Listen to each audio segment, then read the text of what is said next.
Mother and daughter duo Sally Gardner and Lydia Corry have both had much success publishing books in their own rights. Sally has a long list of award-winning titles from early years to older readers, including the much-loved Wings & Co. detective series and Carnegie Medal-winning title Maggot Moon. Lydia has illustrated many titles for an array of authors, and her authored debut title Marvellous Magicians was published in September 2020. More recently, Sally and Lydia have collaborated on a new series of books about the Tindims, tiny creatures who turn our rubbish into treasure. Nikki Gamble spoke to the duo and began by asking Lydia to tell us more about the Tindims. Growing up, I was a massive fan of the Borrowers. So we have to cite the Borrowers as a mega influence and inspiration. And that's sort of how the idea started to develop, was a group of small creatures that the human people don't know anything about. And they live on an island in the sea, a movable island that's called Rubbish Island. And they have built their own island out of everything that they've found floating around in the sea. And that's how it sort of all began, really. So they're sort of small and overlooked by humans, but are kind of currently dealing with the human waste situation. And on Rubbish Island, I think there's 3 different families, and there's some other characters as well. They're all very different. One character, Broom, he's the tallest Tindim. He's a sort of giant compared to, say, Pinch, who is a sort of Tindim dog. And then you have the Tindim children, which are Skittle, Brew, and Baby Mug. Cup, sorry, Baby Cup. And then you have the grown-ups. It's a whole range of sort of eclectic characters, really. Now the grown-ups, I mean, the children are quite sensible. The grown-ups are wonderfully eccentric, and I'm going to say that my favourite is Ethel Beedinger, and she sings to the fish to make them feel better. She's wonderful. So they have a motto, these Tindims: rubbish today, treasure tomorrow. And I suppose that's where it departs from the Borrowers, in as much as we're living in a very different world to Mary Norton's 1950s, where this now has a real social underpinning, the need to recycle. Definitely. The Tindims sort of explains in the first book that the Tindims have been around for a very long time before the Vikings. There wasn't really a problem until recently, because they were mostly collecting and building their island with floating driftwood and the occasional glass bottle and some sort of, treasure that fell off ships. And there wasn't this rubbish crisis that there is today. And so now they really are struggling with this overwhelming amount of plastic that they are trying to sort of fish out of the water, and also dealing with this sort of ecological fallout for the fish. And so they're little people, but they're sort of dealing with the human consequences. And also, I think they're completely baffled by what is in these plastic bottles. And when they see still and sparkling, well, she has a saying, "Oh, my still and sparkling darlings," which she says all the time, because they don't understand what still and sparkling is. And they can't believe it could be water that is now floating around and causing all this trouble. I love that bit, Sally, where, they're kind of pondering why water is on the outside of a bottle. And somebody says, well, I think it's what the long legs put in the bottle. Oh, no, it couldn't possibly. There's bits surrounded by water. They can't possibly be putting the water in the bottles. And also, I think I've always loved developing a comedy dell'arte sort of collection of characters. And you only know if you've got them right when you start pulling at them in a way, making sort of elasticity, stretching them to see how far they'll go. And in these 4 books, all of them have stepped up to the mark going, yeah, ready for it. This is really unusual in a writing. It seems that actually it's not strictly just a writing illustration partnership. It's a co-creation of these sets of books. And that's actually quite different, isn't it, to maybe other projects where you send off a manuscript, you get it illustrated. Yeah. How different has that been for both of you? It's been a completely unique project because we worked so closely together. I mean, since I was a child, Mum's always talked about all her stories to us. So that's a very natural part of what we always talk about is story ideas. So that was nothing new. But what was new was being able to put it together and actually turn it into something that we both could work on together. There was no sort of separation. We just talked through all the ideas. I would do sketches of the characters. Mum would be coming up with names and ideas and how this island might work. And, we had this sort of idea of initially it was a sort of visual idea of me drawing the island with this. It has a kind of large top space, but the island is quite big underwater as well. It has lots of underwater rooms. The fish hospital is underwater. Spokes' engine room's underwater. And that all started with a little sketch. And then Mum was like, I like this. And then we developed through that. It was all really as well inspired by thinking about what my daughter, how she would love that island to look and to work. Little tunnels that move through it and secret spaces, secret ways of seeing under the water. It's a really sort of a fun place to be and a fun place to set the story as well. The island moves, so it's operated by Captain Spoons and Admiral Bonnet. It's a team effort. They're really a sort of community, off-grid community, and they have lots and lots of adventures. What we liked was the idea that this little group hadn't as yet met the Longlegs. And so we've got Tindim the explorer who has met the Longlegs, and he becomes this sort of icon in all the other books. People talk about Tindim. And then finally we get to meet him. And I really like that. I really like that idea of bringing in other Tindims from there are other little islands floating around there, and they're bravely trying to do things. What it does is it gives it a depth. It's almost like it has its own mythology and is a really important part of the stories later on. Lydia, I just wondered whether your daughter had any play in this. Lots of her phrases that she went through a phase of saying that's a fact, actually, all pretty much consistently after every statement. So that became a major part of how Pinch speaks. It's one of his favourite sayings.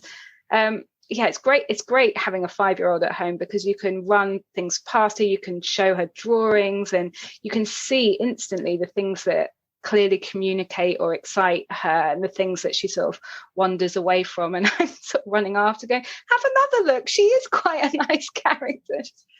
When Lydia talks about us growing up with story, but Lydia actually helped me on quite a few books when I was doing illustrations, and on the Countess's Calamity I did it all with these little dolls' houses, and Lydia and me made quite a lot of the sets together and nearly drove each other bonkers trying to get these chairs to stand upright. And then Lydia illustrated the front cover of I, Coriander, which became the very iconic little girl in the little square of I, Coriander. And I never forget, I had to buy her this green paint, which was phenomenally expensive green paint. And I said to her when I saw the picture, where is the green paint? I said, it's in the little corner up there. And then when I went to Glasgow to see her, her final degree, or what it was, a degree show, there was all the green paint. Wow. Well spent money, I'd say. Well spent. That's a lovely, lovely story. I mean, as well as recycling or even upcycling, the Tindims are, and it goes hand in hand, but they are collectors too. And there are lots of collections of wooden spoons, collections of buttons. And I imagine, Sally, that you probably have quite a few collections. Do you have a button box? I've got to ask you. I love buttons. I do love buttons. And I am a great collector of all sorts of ridiculous things that are totally useless. I had an idea for a book where like the buttons on Cinderella's jacket would tell the story, or a buckle would tell the story. And so it would all be seen from the viewpoint of a button. And I never got to do it because I wrote Coriander instead. One of the joys of the Tindims, which I have to say reads aloud really well, the repetition just invites a young reader to join in. They know what's coming. It's very playful in its language. Tell us something about, for instance, your naming of the days and the times of the day and all of those sorts of things. I love words. I love playing with language. And this was just a perfect opportunity not to go midday morning and to do neap tide. And really, it was quite easy. I went to all the tides, looked at all the tides. And there's so many lovely descriptions of it, the ebb tide. And then I just thought of the days. I went through quite a few. I think Tuna Day had several because there were several on tea, but we settled on tuna. And Winkle Day for Wednesday.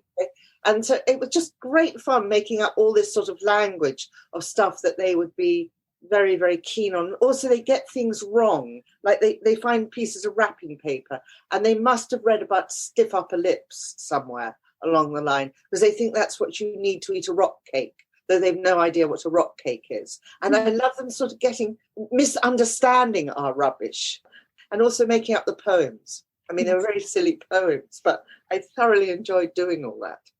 Lydia, I wanted to ask you, this is very different because a lot of it's in black and white, and the other things that we've talked about have been in colour. So when you create these pictures, are you creating them in colour or in black and white? They're all done in black and white. The covers were done in black and white and then coloured actually digitally, which is, I haven't really done that before, but that gave us lots of sort of scope because we really wanted each cover to stand out and have its own palette. So I worked a lot in my own work in black and white. So it's quite, I enjoy that too. And there's a sort of speed with this, a sort of style that we wanted to have a really strong sense of style to identify it. It was all quite a natural process because we could talk and communicate so closely. We just kind of felt a bit like when the stories worked, we knew they worked, and when the images worked, we were both very happy with them. Just to talk a little bit about, some of the regular features of the illustration. One is that there are quite a lot of cutaways that show how things work, whether it's a ship or a lighthouse. Reminded me very much of the Wallace and Gromit or Heath Robinson. Were you just kind of designing something that looked nice, or in your head were you working out how that contraption would work? It's definitely important. It was important that it looked like it could work.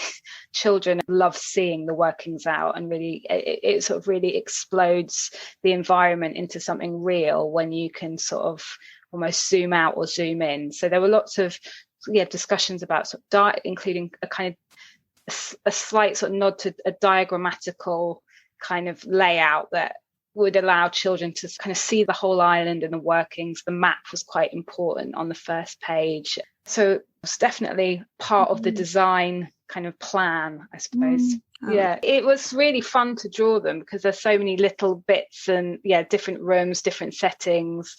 Fish Hospital was really fun to draw because trying to work out where the fishes would all be. There's at one point in the first story where she has a sort of huge turtle bath where all the turtles are, and she has to sort of get in there with them to sing them their lullabies and give them their medicine. And the fish inside the fish tanks was really fun. Some of the fishes have a sort of standing light, a bedside table, and a little blanket for when they go to sleep. All the small details that kind of, we wanted it to be that the illustrations did a lot of work so that the writing could be really efficient as well. Without a lot of the words. So that was quite interesting as well, to sort of write and take out. I think it's a very interesting exercise to do, and to know that Lydia would put it in. But it was good to put it there. It was like a marker, like, we must remember not to. Yeah, we had quite an interesting process in actually turning it into a layout. So me and Mum would get together and we'd go through the whole manuscript, and we would highlight anything that could be taken out of the manuscript and put in visually instead. So me and Mum worked out together each page, and we divided the whole book up and the whole flow of it, because there are certain spreads where there's no text on the spread, which was really fun. But we made all those decisions together. While you're talking about the flow, there's something that I really appreciated in the design of the book, and that's how you dealt with chapter breaks. The kinds of things that you might expect people just to read over quickly, but actually they give a really important feel to the punctuation of the book. It's the way that Sally, I don't know when you decided to have these little chapter introductions, like those old-fashioned stories in which da-da-da-da-da happened. I decided really early on. In fact, that was the first decision I made, because I think when my granddaughter, Sylvie, likes to know what's going to happen. And I thought, I felt like that as a little person. I didn't want to know if it was going to be very sad, or about a dog or a cat, and I was going to get upset. I really wanted to know. So I thought it'd be rather good to put them so everyone sort of got a glimpse that it was all right, really. Then it became a sort of punctuation thing all the way through it. And I think for this age group particularly, I want to tell them a good story, and I always want to hold their hand and walk them gently through it in a way that they're safe. So there will be frightening things happening to the Tindims, but actually, hey-ho, they all end up having tea. Yes, exactly. And, along with your text, I also have to say that Lydia's decorative pieces for those little pages are absolutely gorgeous. There's a collection of shells, a collection of spoons, and those in themselves are just, beautiful to look at and talk about. I think we should just talk a little bit briefly about each of the 4 books. And I know that Sally has agreed to read to us, which will be an absolute treat. So the first book is called The Tindims of Rubbish Island. It basically introduces the reader to the main characters. And we have little episodes, chapter by chapter episodes that introduce those characters. Then we move on to book number 2, which is The Tindims and the 10 Green Bottles. Sally, just tell us briefly about that story. Well, the 10 green bottles, they have to be glass to make a sound. And they make a bottle-rama, and they play it when they have a guest coming to the island. But they really very rarely have anyone come to the island. And so they've always assumed that they've got the 10 green bottles. And then, to their amazement, Tindim, the explorer, turns up on the horizon. And they're horrified to discover they don't have 10 green bottles. They have thousands of plastic bottles, but not one glass bottle. And it's really about their quest to go and find the bottles. But it starts with saving a whale. The third book is The Tindims and the Turtle Tangle. We have the long legs taking part in this story, don't we? Well, this is taken from, I was called Turtle when I was born, so Turtle was my nickname. So I have a sort of very fondness for turtles. And I looked at a turtle rescue place, and really the story was taken from what they have to deal with. And they go to this beach and they have to clear the whole beach. And if they don't clear the whole beach, the turtles all they hatch, but they can't find the sea because there's so much rubbish, they don't know which direction they're going in. And that's the end of the little baby turtles. So anyway, they by default end up on a beach with the long legs. There's a big disaster with Bottle Mountain, and they happen to come across some conservationists who are heading off to help the turtles hatch. And this is really the story about what happens, and also the story about where Pinch, our furry pet, really becomes incredibly brave and thinks only of rescuing turtles. But Pinch is quite a hard thing to do. Yeah, fantastic. What was really interesting is the bringing in of the long legs in this story. And you've given us quite a lot of time to really develop a relationship with the Tindims. I thought that was really clever rather than having them there right at the beginning. Yes, we knew we had to meet the long legs and the little long legs.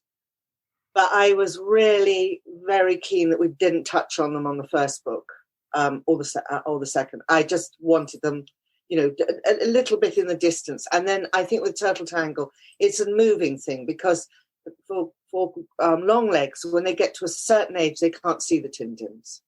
And I'm afraid, it's one of the losses.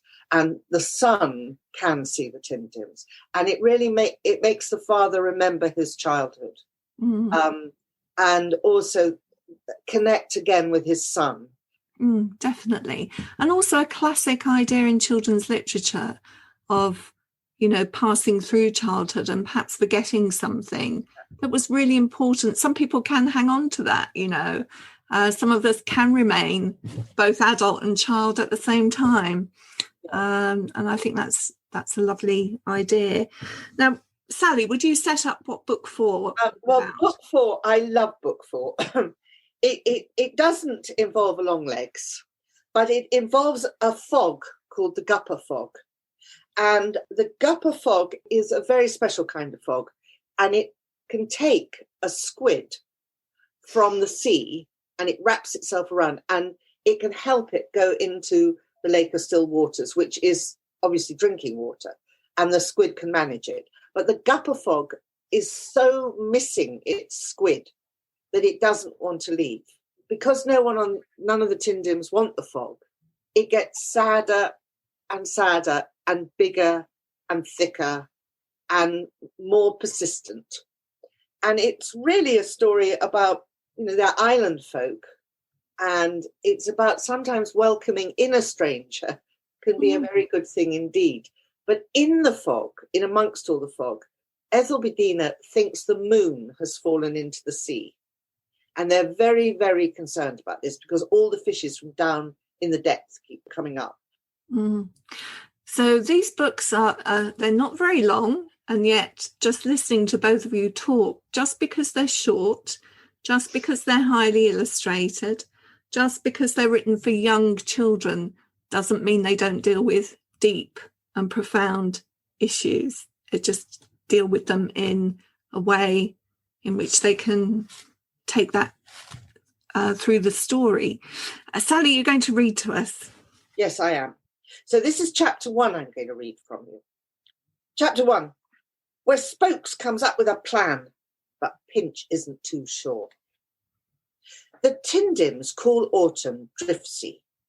It's a time of mist and fogs, when roo-roo trees lose their leaves and strange rubbish is washed up in Turtle Bay. It's a time to make sure that the roofs aren't leaking and the windows and doors don't rattle. This driftsea, thanks to Spokes' brainwave, each house had a phone, something they had never had before. Spokes had the idea after an adventure of the 10 green bottles. He said all this getting lost malarkey had to stop. It was most worrying not knowing where everyone was. There aren't that many Tindims in the first place, he said. We can't afford to go losing each other willy-nilly. As Barnacle Bow had helped Spokes with the design of the old cable car that used to run from Granny Gull's houseboat to Captain Spoon's house, Spokes asked for his help again. Together, they designed a simple Tindim phone system. It was better by far than the old tin phone which Spokes used to talk to Captain Spoon's in the wheelhouse. Putting in the new phone system involved a lot of digging, and that is where Pinch, Skittle's furry pet, found Spokes down a hole. Why you down a hole? You are not a mole. Oh, that rhymes actually, said Pinch. I'm putting in a phone system, said Spokes. So if you want to speak to Skittle, you can call her and tell her where you are. Why would I want to do that? Asked Pinch. Most of the time she's right next to me, and I can see where she is. Well, if not Skittle, Granny Gull, perhaps, suggested Spokes.